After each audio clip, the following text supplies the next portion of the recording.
Hi mga kapreni! Yung milon, kakainin na ng mabait. Mabait na daga, kapreni. Kaysa maunahan pa kami kapreni, ititimpla ko na. Kaya tara, samahan niyo ako kapreni. Hinati ko sa gitna ng parang ganyan.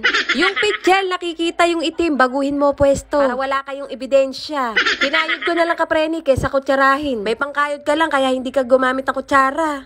At nilagyan ko ng gatas sa malabnaw para sumarap. Inutang ko lang to kapreni kaya maliit lang ang kinuha ko. Pwede na yan, yung iba nga hindi na naglalagay ng gatas. Pagatas-gatas pa kasi, inutang lang naman. Saka ako lalagyan ng asukal, yung wash. Kaya pala wala akong magamit na scoop sa gatas ni Ruichi, kinuha pala ng nanay ko. Para lalong tumamis kapreni, dadamihan ng asukal. Yun ang technique kapreni. Yung sandok sa ulam, pinanghalo. Wag na kayo maghanap mga kapreni, wala kaming panghalo ng juice. Diyos ko Lord, may malaking pitchel pala kami. Napakagulo ko talaga mga kapreni, may pasalin-salin pa. Hindi ko kasi naisip na kapag nilagyan ng yelo ay aapaw. Talagang hindi mo inisip kasi wala kang isip. Nilagang itlog ang ulam namin ngayon, tigi-tigi sa kami, kaya apat. Kakahango ko lang nito kapreni, kaya napakainit. Habang binabalatan ko to, pakiramdam ko, pati balat ng daliri ko, kasama na. Kaya naman dito ko nalang babalatan kapreni habang nasa gripo. Para hindi ko maramdaman yung napakainit. Wag na mainit ang ulo, ha? Kakain na din daw si Daddy Chester, sabay daw kami. O diba, kahit magkalayo mga kapreni, dapat sabay kumain. Tapos makikipagchismisan mga kapreni habang kumakain. May natira pang ulam kaninang tanghali, bangus, boneless. Hindi lang kami basta nag-uulam ng may tinik, nag-uulam din kami ng walang tinik. Eh bakit tumataas na boses mo kapreni? Pagpasensyahan nyo na kapreni at meron pa akong ubo kaya nilalakasan ko yung boses ko. Pag hindi ko nilakasan boses ko, baka hindi nyo na maintindihan yung sinasabi ko. Madami pala kaming ulam, akala ko itlog lang. Mainam talaga yung nagtitira ng ulam para meron ka pang uulamin ulit. Hindi ako pwede mag-inarte dahil hindi pa ako mayaman. Mali yun kapreni, kahit mayaman dapat hindi ka pa rin mag-iinarte. O siya, titikman ko yung ginawa kong milon juice. Milon ba? Yung langaw, bugawin mo. Okay naman yung timpla ko kapreni pero parang may kulang. Hindi ko malaman kung ano kulang. Matamis pero parang matabang.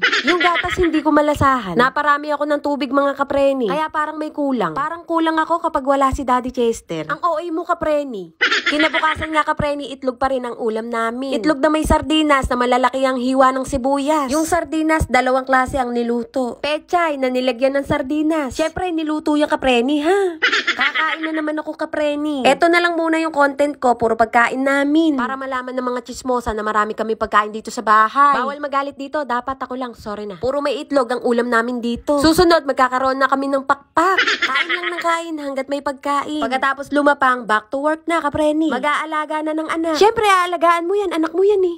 Wala bang short si Ruichi, bakit laging naka-diaper? Madaming short yan, wag kang pakalimera. Mainit kasi, kaya hindi ko na pinag-short. Naiintindihan mo na kapreni, baka mamaya sabihin mo, pabayang ina ko. Yung nanay abot ang paganda, pero yung anak, napakadusing. Hala, pinariringgan ko yata sarili ko. Unahin mo ang mga anak mo kaysa sa sarili mo. Uy, dapat mas malinis tingnan ng nanay kaysa sa anak. Ano ba yan, mag-isip ka nga? Pag sa akin kayo nakinig, walang mali sa gagawin nyo at wala ring tama. Joke lang yun, kayo naman parang hindi kayo mabiro, no? Walang kwentang vlog na naman ang napanood nyo. Maraming salamat sa mga nanood. Bye mga kapreni.